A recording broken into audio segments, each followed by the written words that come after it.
Ya. Chicos, el tema de hoy es bastante interesante y nos vamos a referir específicamente a todo el conjunto de órganos excretores que existen en los organismos. Uno de los órganos excretores más importantes que nosotros vamos a estudiar su desarrollo embrionario es el aparato renal o aparato urinario, que está constituido, ustedes ya saben, por los riñones, los uréteres, la vejiga y aquí la parte del seno genitourinario que va a dar origen a la uretra.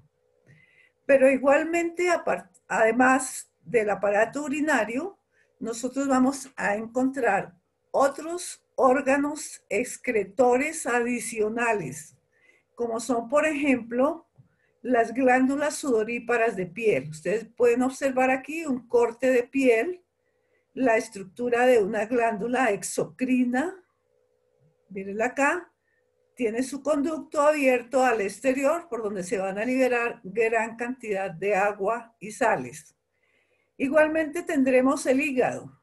El hígado también es, digamos, un órgano excretor porque dentro de todo el metabolismo que el hígado realiza va a liberar agua. Lo mismo va a pasar con los pulmones. En cada proceso respiratorio se va a liberar al medio externo no solamente el CO2, que es una sustancia no nitrogenada, sino también el agua. Vamos a mirar que estos órganos excretores, la función más importante es su excreción, que está definido como un proceso biológico que se sucede después de la digestión, por medio del cual los seres vivos van a expulsar al medio externo sustancias tóxicas, que pueden ser entonces producidas por el metabolismo específicamente del nitrógeno. La anatomía de estas estructuras y específicamente, por ejemplo, del aparato urinario, puede variar en función del tipo de organismo y su hábitat. Entonces nosotros podemos diferenciar en los hábitats acuáticos y en los hábitats terrestres. Aquí ustedes están observando cuáles son los procesos de excreción más importantes. En la parte central ustedes observan una célula. Aquí se llevan a cabo todos los procesos metabólicos por medio de los cuales las células son capaces de sintetizar o simplemente descomponer glúcidos, proteínas, lípidos. Por eso tienen sus cadenas aquí y sus flechas nuevamente entran a la estructura celular. Pero igualmente todos estos productos de desecho o productos del metabolismo tienen que ser excretados al exterior o simplemente disueltos en el medio interno. Los órganos que se encargan de excretar estas sustancias, pues ya vimos, pueden ser la piel, los riñones o los pulmones. Ya vimos cómo se puede expulsar o liberar agua, urea, ácido úrico, CO2, etcétera, que en general los vamos a clasificar en sustancias de excreción nitrogenada o simplemente no nitrogenada, por ejemplo, estos dos productos. Existe una variedad de sustancias excretadas dependiendo del hábitat de los animales, que es lo que ustedes me van a explicar más adelante y le van a explicar igualmente a sus compañeros. Yo simplemente quiero hacer una mención muy general de las principales sustancias que secretan al medio los animales vertebrados e invertebrados. Por ejemplo, aquí tendremos el grupo de amoniotélicos, donde eliminan amoníaco, que es muy tóxico y se diluye con rapidez en el agua. Nos vamos a encontrar estas eliminaciones en anélidos, esos gusanos, moluscos, larvas y peces. Igualmente tendremos el segundo grupo que excretan ácido úrico como producto de su metabolismo y serán los organismos uricotélicos, donde encontramos insectos, aves y reptiles. Y por último tendremos los ureotélicos que eliminan la urea. que se forma en el hígado. Ahora les voy a mostrar un cuadro interesante de todos los procesos de formación de la urea, donde específicamente van a excretar peces cartilaginosos, anfibios y mamíferos. Miremos acá este cuadro bien curioso, lo traje no con el ánimo de explicarles la parte bioquímica porque yo no tengo idea de eso, pero sí para que ustedes vean cómo se forma y se excreta la urea. Por ejemplo, aquí en este cuadrito, en el primero, tenemos que todas las proteínas se digieren en el alimento, que esas proteínas se descomponen en aminoácidos y estos aminoácidos son transportados a las células por el torrente sanguíneo. Igualmente, las células producen amoníaco como producto final del metabolismo de ese nitrógeno, que se transporta al hígado por la sangre. El hígado convierte el amoníaco en urea.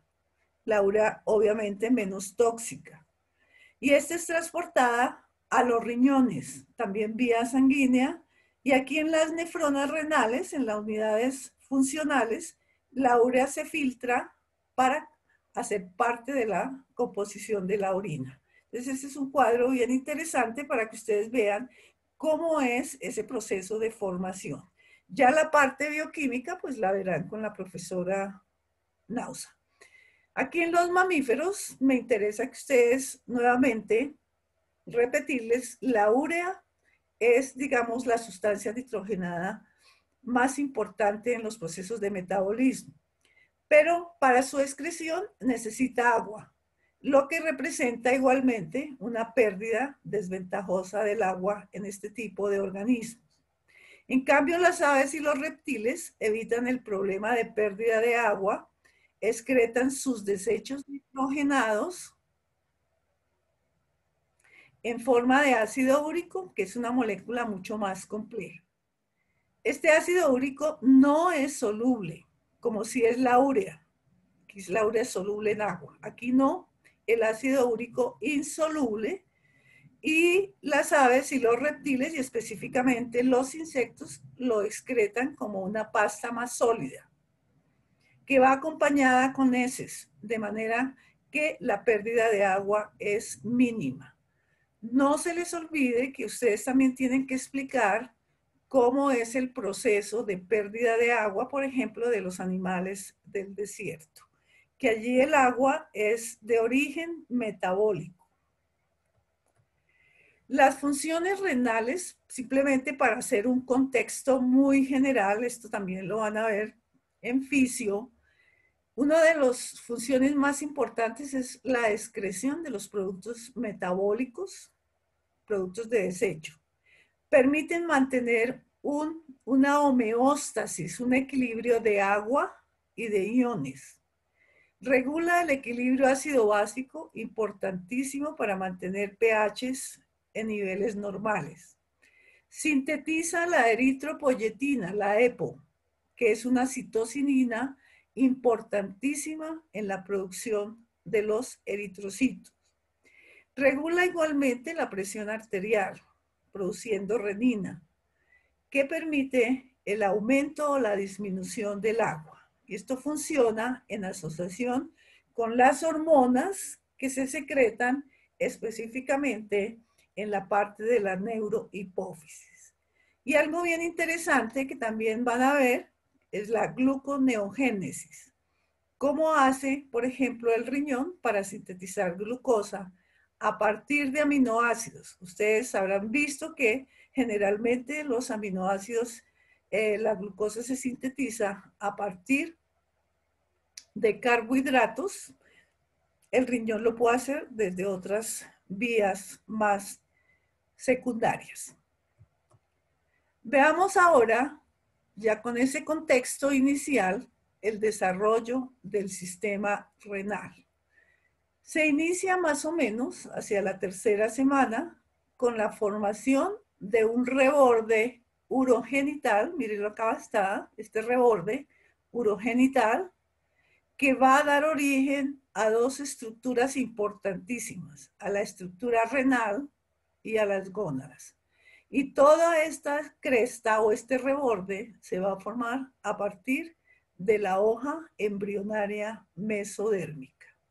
Aquí en A ustedes pueden observar un corte transversal de un embrión donde pueden ustedes diferenciar las tres hojas embrionarias, el endodermo que rodea el saco vitelino, la parte roja que corresponde al mesodermo, que de acuerdo a donde esté situado, pues recibe diferentes nombres. Yo siempre les he dicho que en este momento nosotros no vamos a ser tan específicos, simplemente vamos a diferenciar mesodermos, ectodermo, que es el que forma toda la estructura del sistema nervioso, y la parte endodérmica.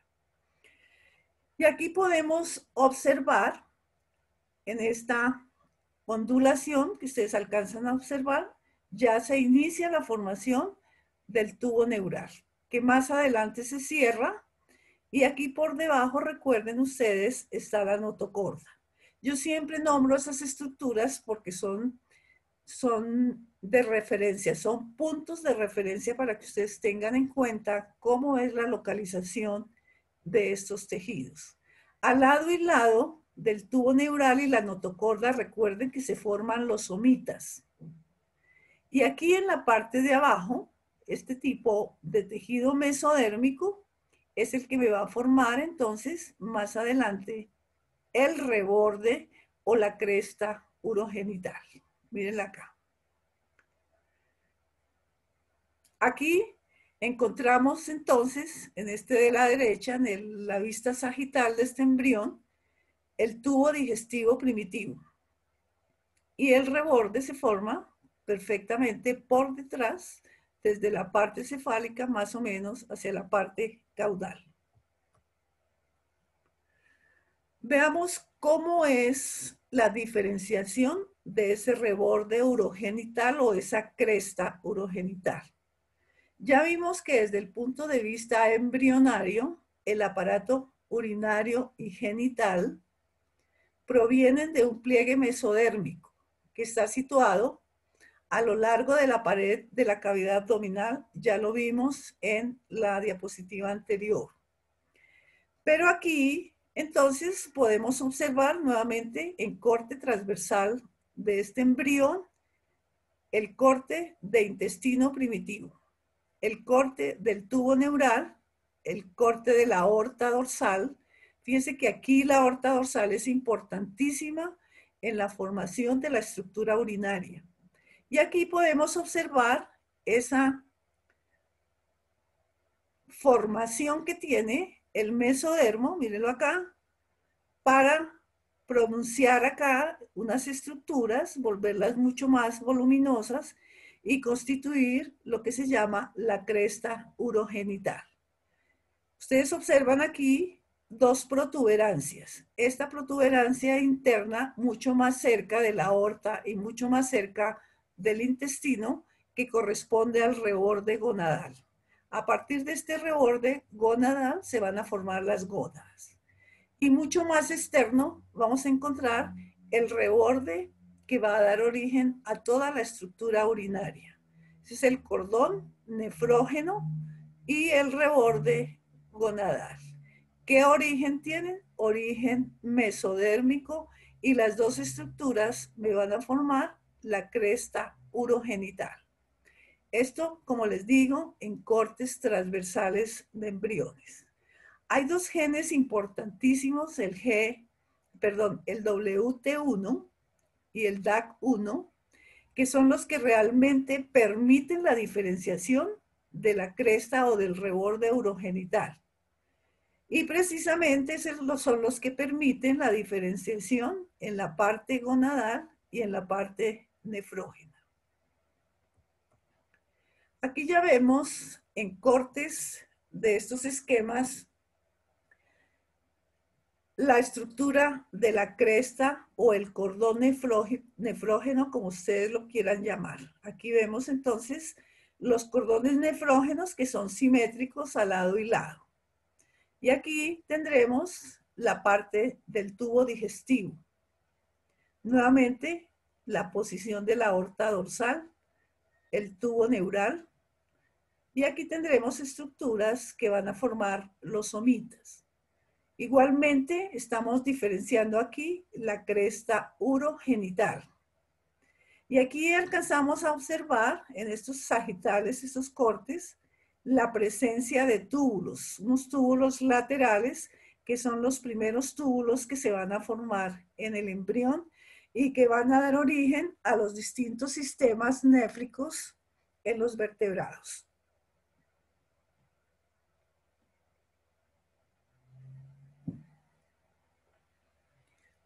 Veamos acá que es una cresta urogenital.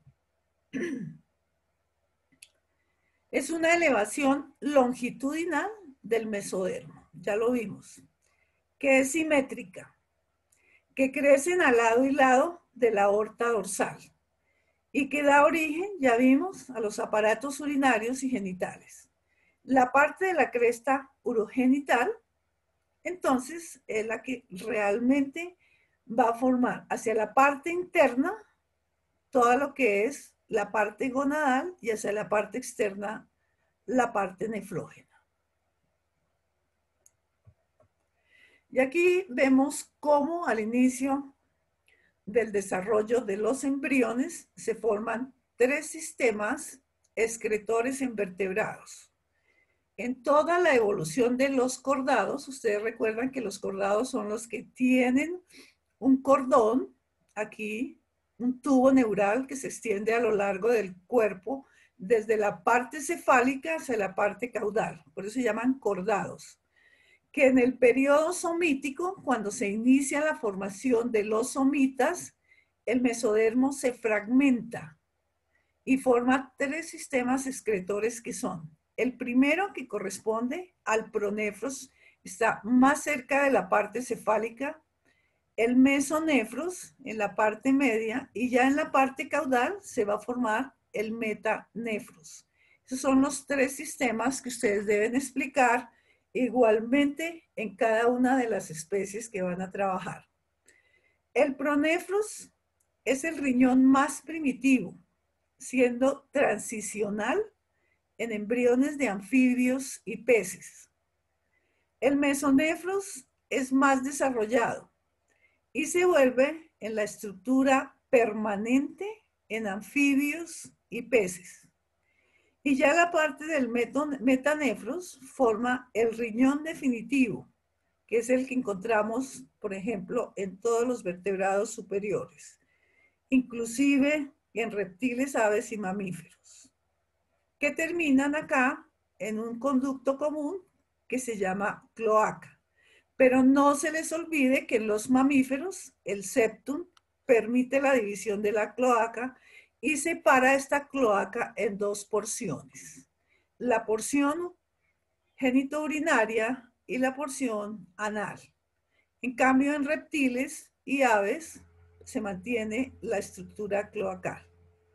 Es importante que ustedes tengan en cuenta que durante el periodo embriofetal la función de excreción está a cargo de la placenta. Entonces acá el feto está continuamente produciendo orina a partir de cierta edad y esa orina va a ser parte del líquido amniótico que nosotros los vamos a estudiar más adelante. Veamos qué es el pronefros. Aquí hay un esquema sagital de un embrión de aproximadamente 4 semanas que muestra la formación del pronefros. Mírenlo acá. Esta parte de color rojo corresponde al pronefros. Esta flecha punteada me está señalando la estructura del reborde gonadal, donde se van a formar las gónadas. Como vimos, es el riñón más primitivo y es funcional en embriones, en estados embrionarios de anfibios y peces. En los mamíferos es vestigial. ¿Qué quiere decir vestigial? Que aparece en ciertas épocas muy tempranas, pero que definitivamente desaparece.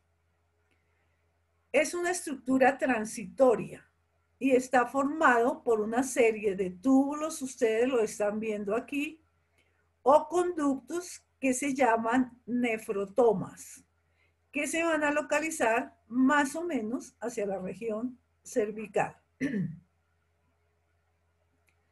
Dichos conductillos generalmente están abiertos hacia el celoma. Este es el celoma. ¿Qué es el celoma? La cavidad interna del embrión, si es el celoma intraembrionario. Y será el celoma extraembrionario, lo que está por fuera de la estructura del embrión. Y en la región proximal desembocan estos nefrotomas aquí en un conducto común que se llama el conducto pronéfrico, que va directamente y desemboca aquí en la cloaca.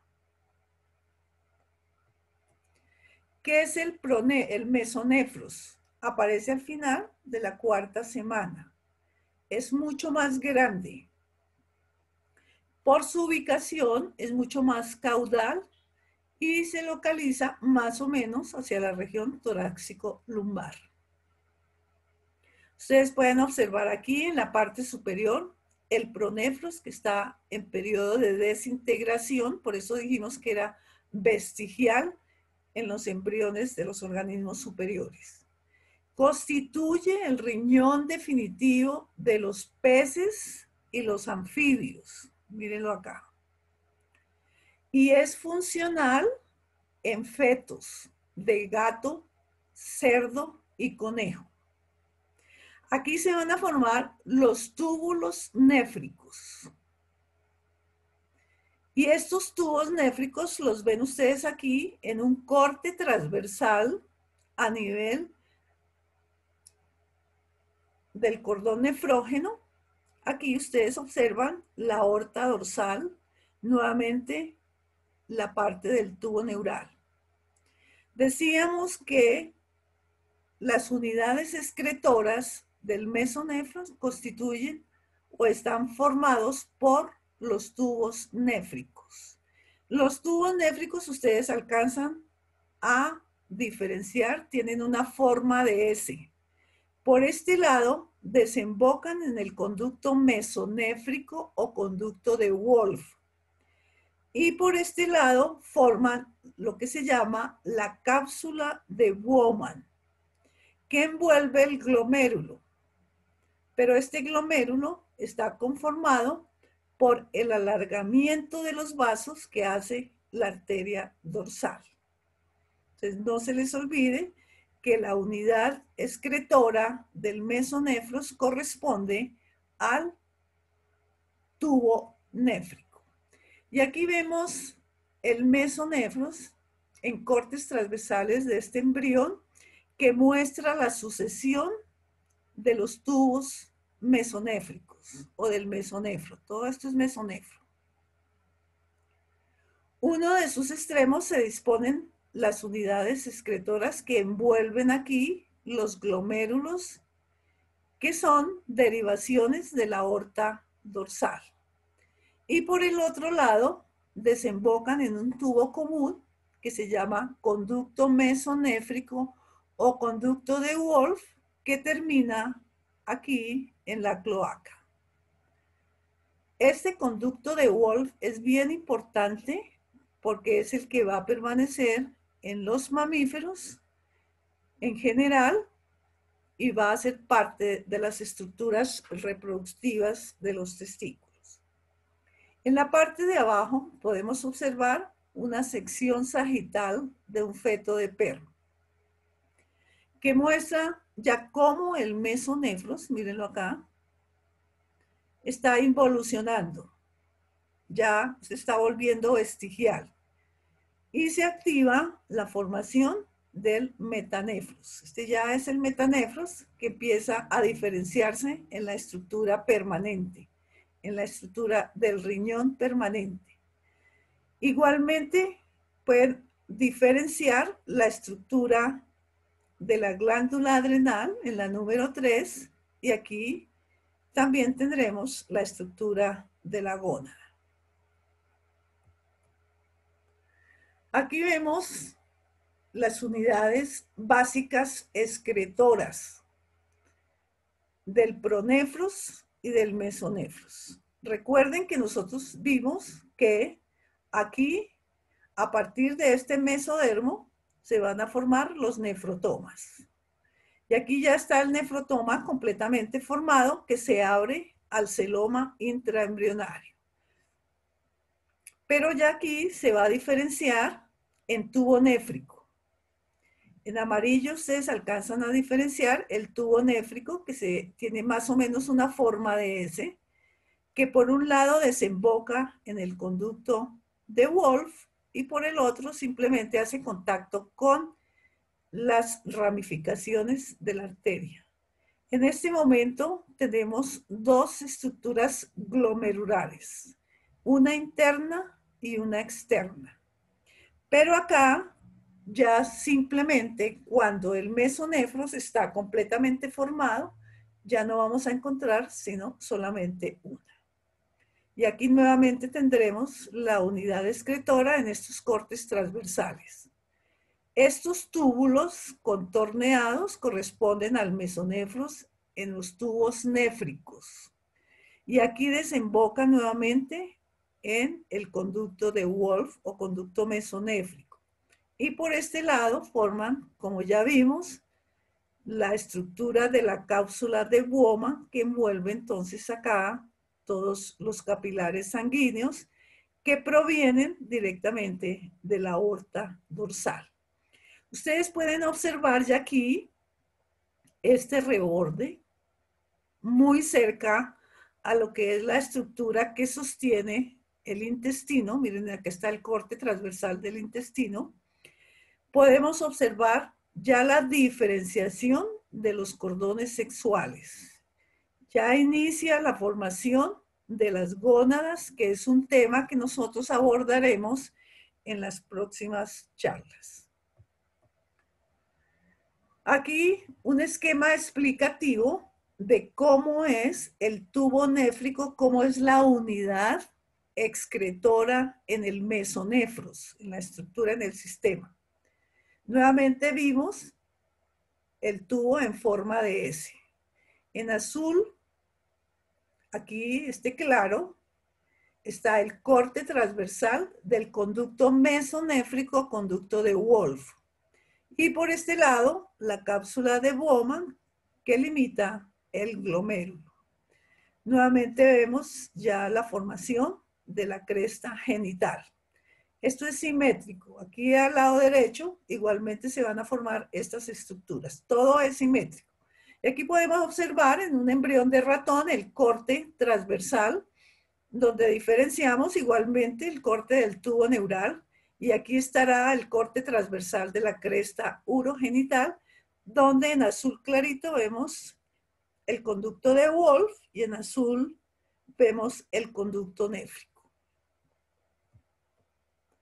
Son cortes sagitales para ver la posición acá del mesonefros. La parte más clara del azul corresponde al conducto mesonéfrico que viene toda esta porción y desemboca directamente en la cloaca. Aquí está también una estructura del conducto mesonéfrico o conducto de Wolff mucho más grande en sentido longitudinal.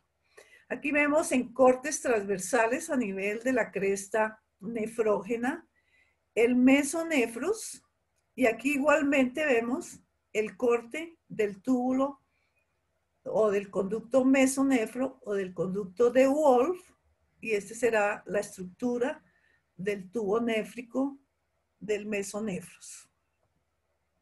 Igualmente la asociación conducto de Wolff, tubo néfrico y aquí tendremos entonces el vaso glomerular. No se les olvide que estos vasos provienen directamente de la aorta dorsal. Esta es la relación que tienen el aparato urinario con la parte genital. Entonces, a partir de toda la cresta genital se van a diferenciar entonces también los conductos paramesonéfricos. Ustedes los ven acá en la parte nefrógena. Recuerden que toda esta parte de aquí corresponde a la cresta urogenital. Nuevamente, para recordarles que la parte gonadal está mucho más cerca o en la parte medial del embrión y la parte nefrógena hacia la parte externa.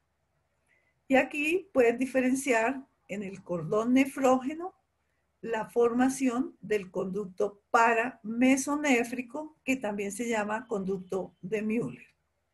Igualmente vemos acá el corte transversal del conducto mesonéfrico o de Wolff, los túbulos néfricos, y aquí tendremos entonces el glomérulo.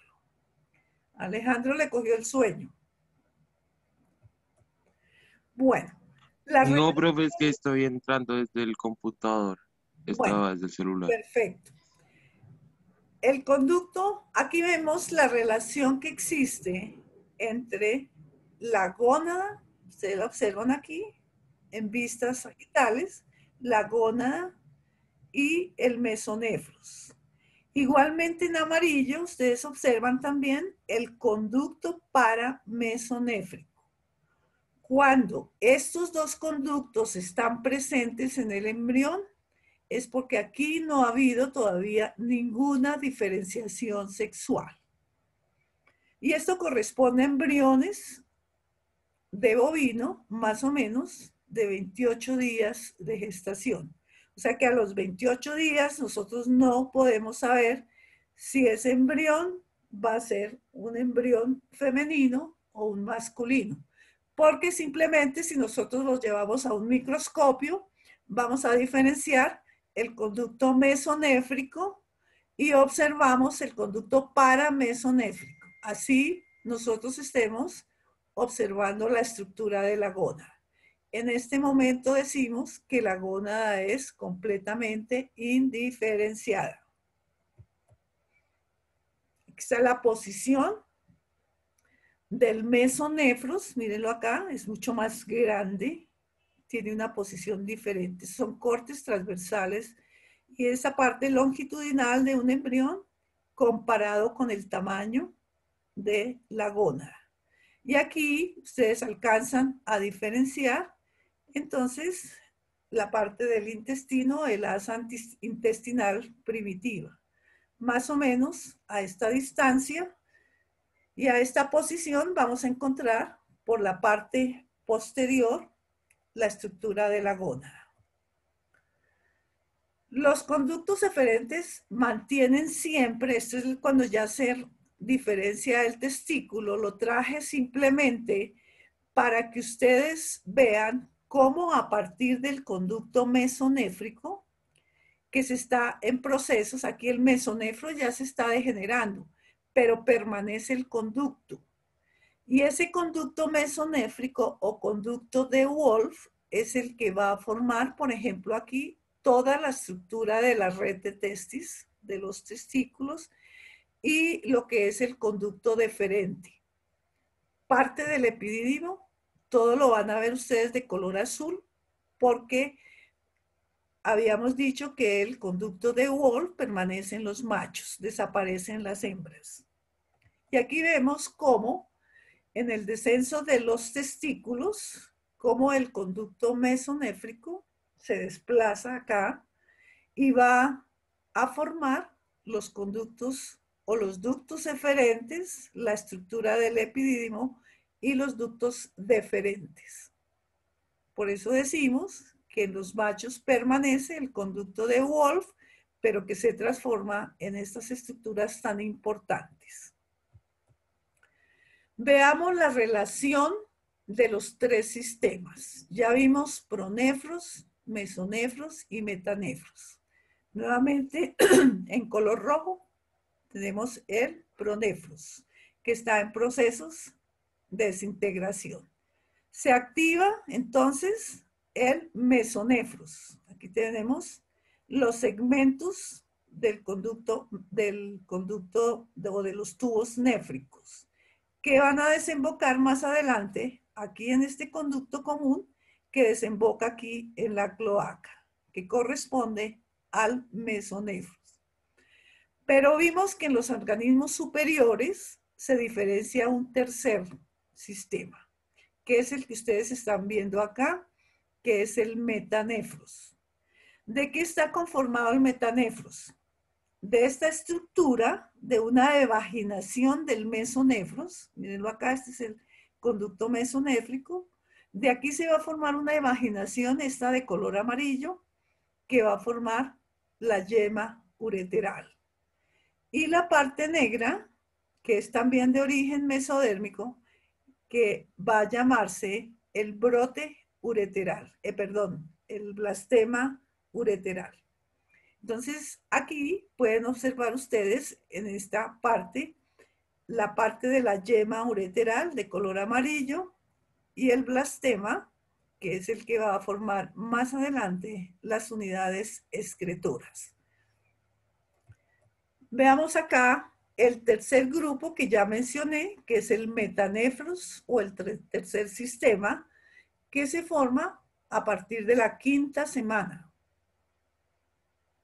Aparece este tercer sistema urinario en la región torácico-lumbar.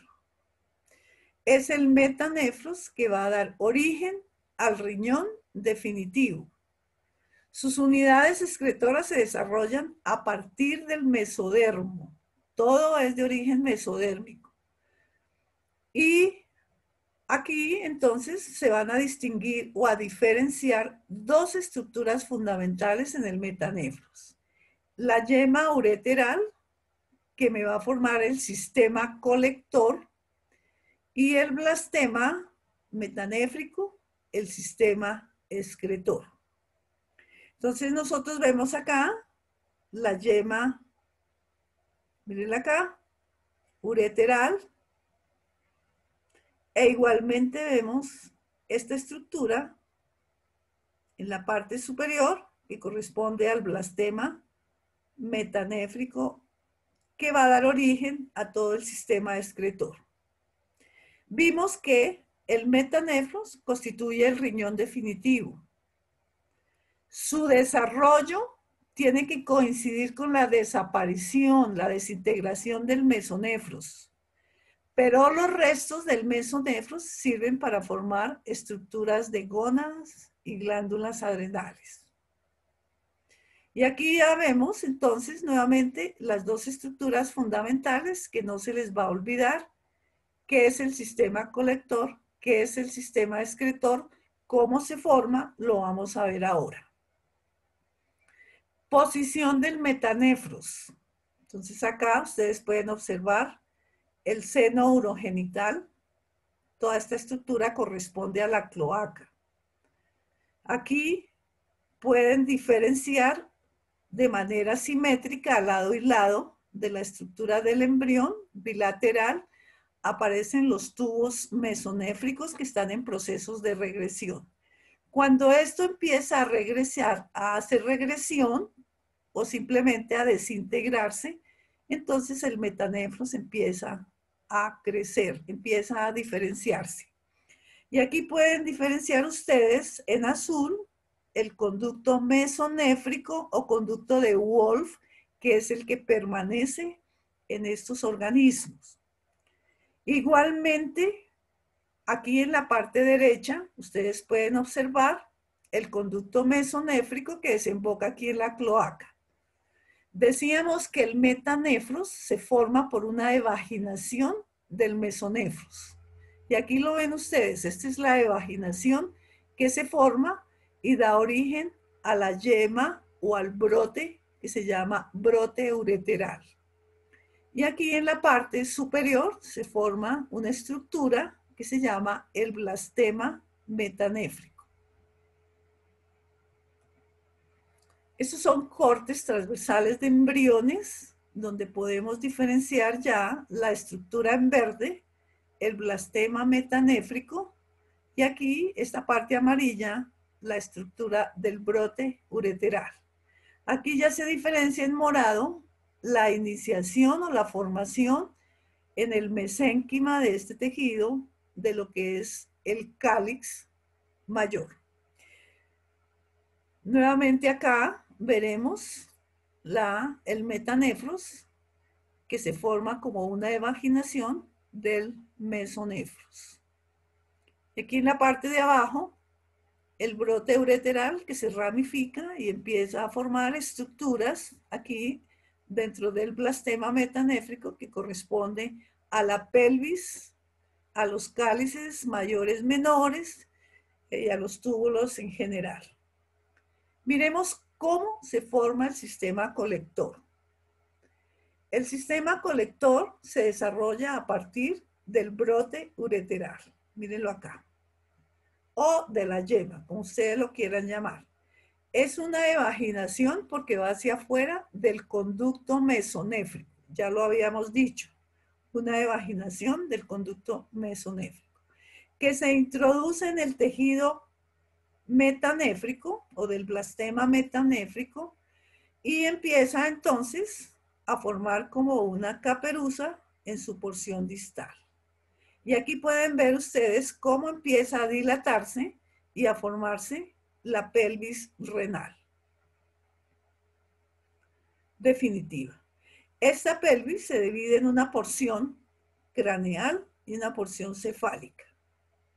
Cada una de estas porciones entonces empieza a dividirse y a formar los cálices mayores, menores, etcétera, los cuales se siguen subdividiendo hasta constituir varias generaciones de los túbulos colectores. Y aquí ya vemos entonces la formación del tubo colector.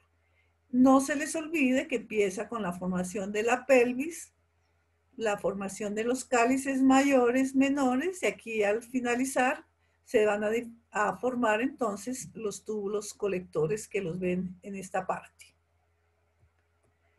¿Cómo se forma el sistema excretor?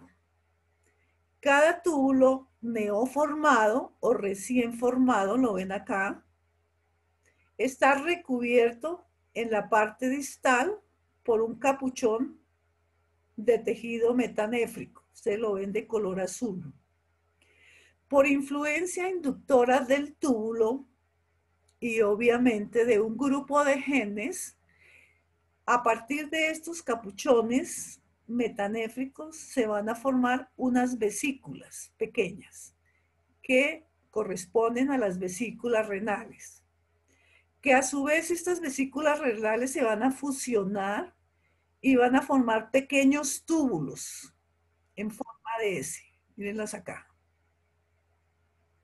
Los capilares van a crecer dentro de estos con cavidades. Y se van a diferenciar entonces los glomérulos. Miren ustedes cómo se inicia la formación de los túbulos. Aquí hay un túbulo muy pequeñito.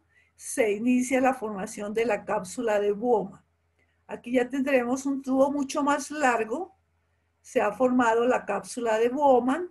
Aquí ya el glomérulo está incluido, si el glomérulo está incluido en la cápsula de Bowman, ha habido un alargamiento de los túbulos hasta que al final se completa la estructura de una nefrona. Entonces, los túbulos con sus glomérulos van a formar las nefronas, que son las unidades excretoras, que en el extremo proximal cada nefrona va a tener su cápsula de Bowman, donde en la concavidad está incluido su glomérulo. Y por el otro extremo del túbulo mantiene una comunicación directa con los túbulos colectores. Y en este cuadrito simplemente resumimos las derivaciones del metanefros, de sus dos estructuras importantísimas, que se forma, no se les olvide, este sistema es el tercer sistema que da origen al riñón definitivo en la quinta semana y que está compuesto por la yema ureteral, esta de color amarillo, y el blastema metanéfrico, este de color negro, que a partir de la yema ureteral se diferencia el sistema colector, que está conformado por uréteres, pelvis renal, cálices mayores, menores y los túbulos colectores. Y el blastema metanéfrico me va a dar origen o va a diferenciar el sistema excretor, que es el que va a formar las nefronas. Y cada una de estas nefronas está constituida por su glomérulo y los túbulos renales. Y aquí podemos observar una nefrona, donde tenemos la estructura del glomérulo y el túbulo. Esta será la cápsula de Bowman. Esto lo van a ver ustedes muy bien con el doctor de fisio. El tubo proximal, el asa de Henle, el tubo distal que va a desembocar en los conductos colectores. Aquí aparte he sacado un aparato, este es el aparato yuxtaglomerular, importantísimo en los procesos de filtración. Y aquí pueden ver ustedes en cortes transversales el corte de un glomérulo. Estas serán las arterias, una arteria aferente, una arteria eferente, cortes transversales de arterias, aquí arteriolas, y recuerden que estas arteriolas están limitadas por un tejido que se llama endotelio. Que este endotelio tiene los podocitos, que son células aquí que van adicionales y que con el endotelio van a formar lo que se llama la famosa barrera de filtración glomerular. Igualmente vamos a encontrar las células mesangiales, todas estas de color azul.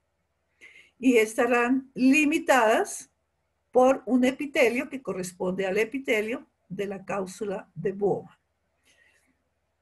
En la parte de abajo, ustedes están diferenciando la barrera de filtración glomerular. Esta barrera está conformada por el endotelio, mírenlo acá, este es el endotelio de los capilares glomerulares. Estos capilares tienen su endotelio fenestrado. Fíjense que aquí tiene unos poros. No es un endotelio continuo. Y acá tendremos entonces la membrana basal del endotelio y sobre esa membrana tendremos igualmente la membrana de los podocitos. Los podocitos son estas células que están acá, que son las que limitan la parte externa del espacio de la cápsula de Bowman. Que estos podocitos dejan unos espacios, mírenlos acá, estos espacios que corresponden al diafragma, que son los sitios por donde se van a filtrar todas las sustancias que ingresan aquí a la parte del glomérulo. Vamos a mirar que esta membrana es muy particular porque hay insuficiencia renal, porque muchas veces estas estructuras que conforman el diagrama, que son unas proteínas bastante complejas, entonces simplemente se destruyen. Y al destruirse, entonces permiten el paso libre de cualquier tipo de sustancias. Entonces nuevamente tendremos aquí la membrana. La membrana de filtración glomerular que está conformada por el endotelio fenestrado, es la luz capilar, la membrana basal del glomérulo y aquí tendremos los podocitos. Estas son células adicionales y estos podocitos no están unidos íntimamente unos con otros, sino que dejan unos espacios y esos espacios se llaman diafragmas. Aquí en la parte de abajo está esquematizada a nivel molecular la estructura de un diafragma. Aquí observan igualmente al lado y lado la estructura de dos podocitos. En el diafragma existen una gran cantidad de proteínas, ustedes las ven acá. Dentro de las más importantes está la nefrina, que cuando estas proteínas se destruyen, como les decía, entonces permiten el paso de sustancias, por ejemplo, de la albúmina. O pueden permitir también la entrada de muchas células. Y recuerden que aquí, a partir de este diafragma o por medio de este diafragma solamente puede dar paso a sustancias muy pequeñitas, por ejemplo, glucosa, que tiene que ser reabsorbida en los túbulos proximales. Entonces, además de la nefrina, tiene también unas proteínas que se llaman caderinas.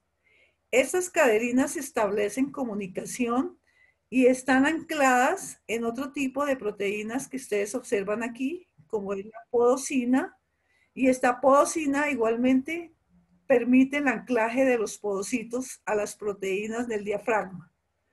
Igualmente encontramos las estructuras de la actina, que son proteínas que hacen parte del citoesqueleto de estos podocitos. Entonces, nuevamente, como les digo, la destrucción de esta capa de proteínas o este conjunto de proteínas, entonces permite el paso de sustancias, que es una insuficiencia, se convierte en una insuficiencia renal. ¿Cómo es la regulación molecular? Hay muchos genes que regulan todos los procesos de diferenciación del riñón. Entonces nosotros ya habíamos visto, por ejemplo, estos WT, importantísimos en la diferenciación de la cresta gonadal. Pero igualmente aquí los WT1, que se expresan aquí en el mesénquima, permiten diferenciar la yema ureteral y en unión con factores de fibroblastos, de crecimiento de fibroblastos 2, que son estos, el BMP7 estimulan la proliferación de todo el mesénquima metanéfrico. Recuerden que este mesénquima metanéfrico es el que va a formar más adelante la estructura de los túbulos renales. Igualmente el PAX2, el WNT4, permite la terminación de los túbulos y la formación del epitelio. Recuerden que todos los túbulos internamente están limitados por un epitelio. Y vemos acá ya en estos esquemas que corresponden a fetos de rata, cómo se empieza a formar entonces ya el riñón definitivo.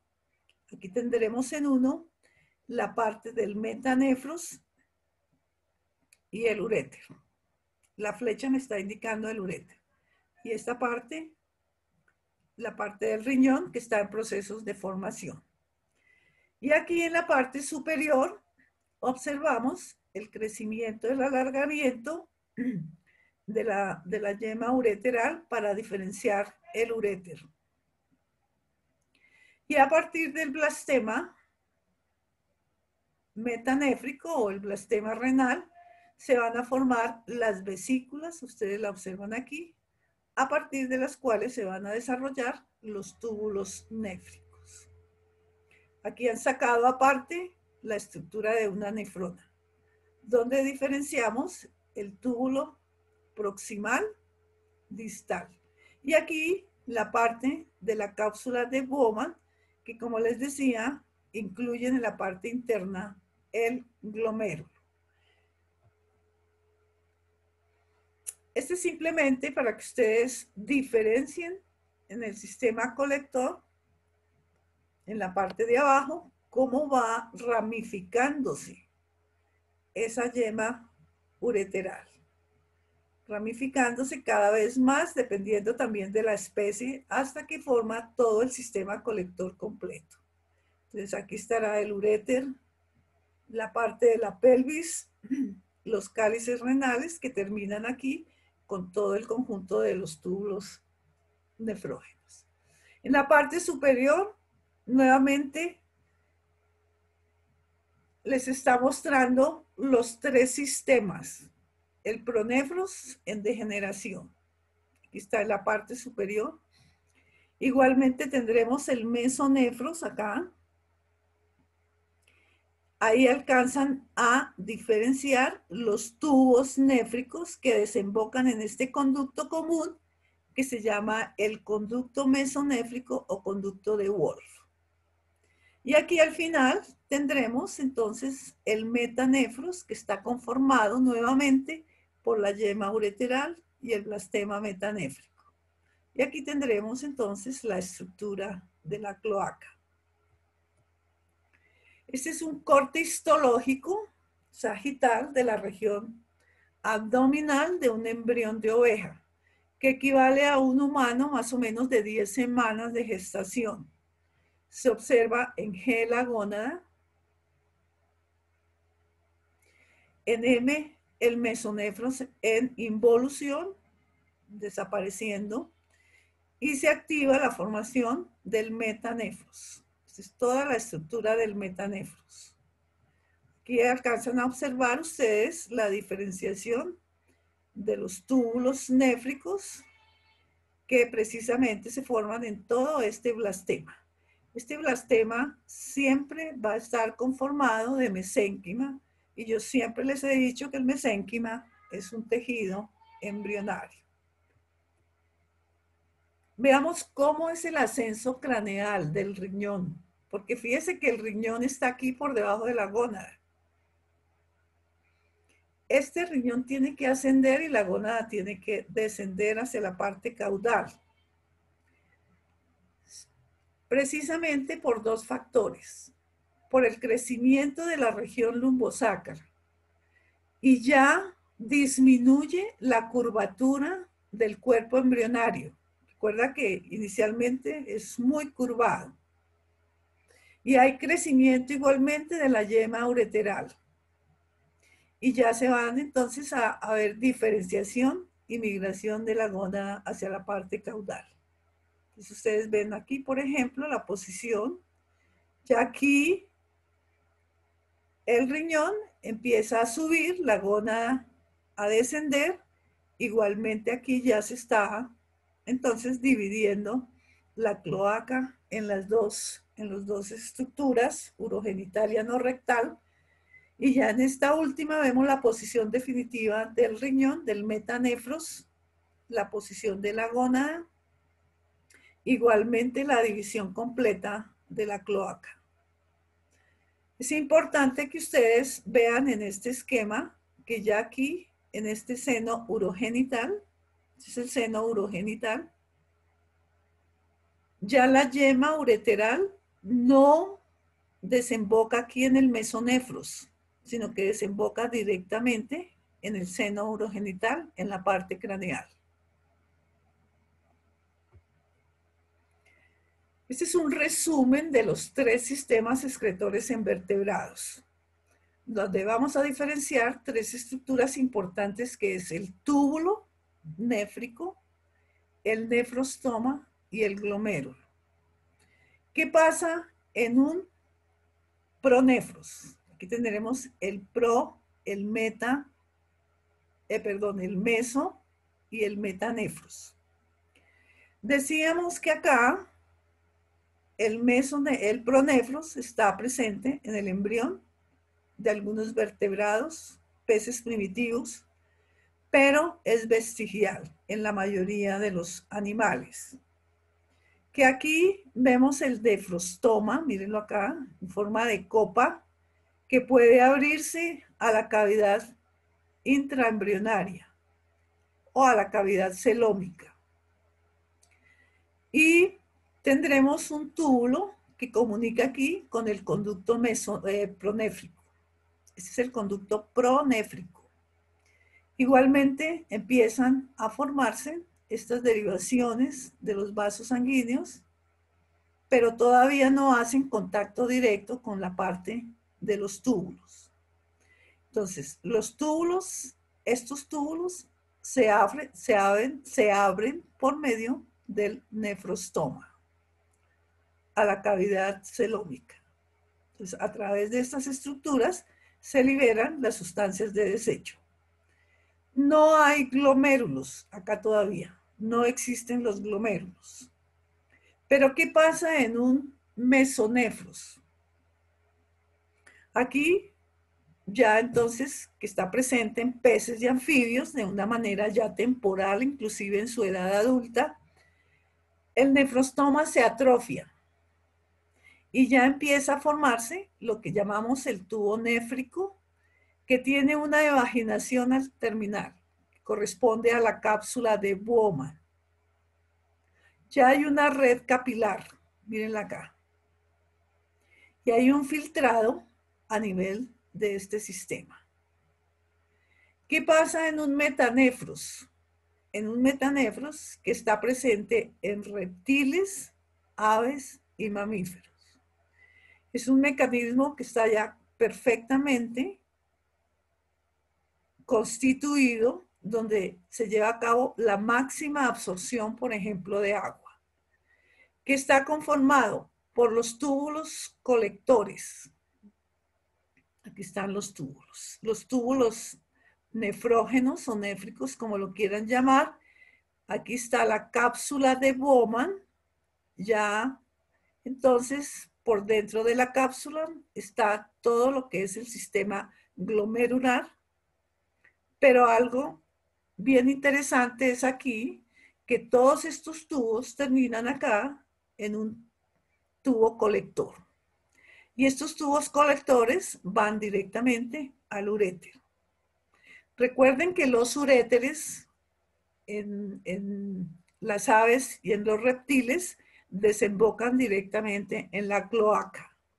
En cambio, en los mamíferos van a desembocar en la vejiga. Eso es bien importante que ustedes lo tengan en cuenta.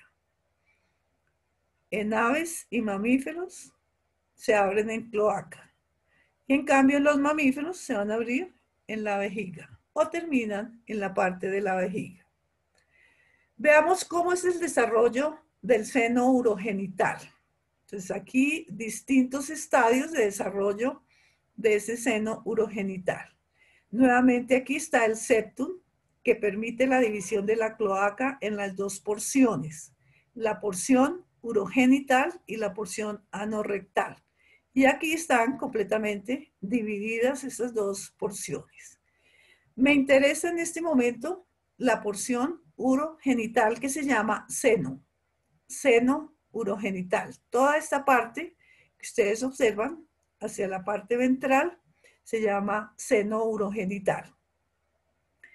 Este seno urogenital está dividido en tres porciones. La porción craneal, que es esta, hasta acá, la porción media o porción pelviana y la porción fálica, que está acá, que es donde se van a formar las estructuras que van a permitir la diferenciación de los dos sexos. El seno urogenital en su porción vesical craneal. La porción vesical craneal es esta. Va a formar la vejiga que está en continua, mírenlo acá, con el alantoides. En continua comunicación con el alantoides. Este alantoides se contrae, se transforma en una estructura que se llama el uraco. Todo el tejido que limita internamente la vejiga es de origen endodérmico, pero su estructura, su cuerpo como tal, pues ustedes ya saben, es tejido mesodérmico, que va a formar los músculos, no solamente los lisos, sino también los músculos que permiten la distensión de la vejiga. En la medida que la vejiga crece, miren acá, va aumentando su volumen, sus porciones distales y sus conductos también van a crecer. Y los uréteres ya no van a desembocar aquí. Recuerdan que desembocaban en el tejido mesonéfrico o en el conducto mesonéfrico. Desembocan directamente aquí en la vejiga. Miren, acá está el uréter, directamente va a la vejiga. Para constituir dentro de esta vejiga una estructura que se llama el trígono de la vejiga. En general, el seno urogenital va a formar los órganos genitales externos e internos, la uretra, la vejiga y el uraco. Eso es lo que se va a formar de toda la estructura urogenital. Aquí vemos cómo se forma el trígono vesical. Inicialmente decíamos, y ya lo vimos, que los uréteres desembocaban en el conducto mesonéfrico. Ustedes lo ven acá. Conducto mesonéfrico directamente en la parte posterior de la vejiga. Y sobre este conducto, entonces, simplemente desembocaban los uréteres. Pero ya con el crecimiento de la vejiga, los conductos mesonéfricos se incorporan a la pared posterior de esta vejiga, lo que trae como consecuencia que los uréteres también desemboquen directamente sobre esta estructura de la vejiga, que finalmente quedan en posición cefálica comparada con la posición del conducto mesonéfrico, lo cual origina unos tejidos aquí de origen mesonéfricos, tejidos conjuntivos de forma triangular que se denomina el trígono vesical.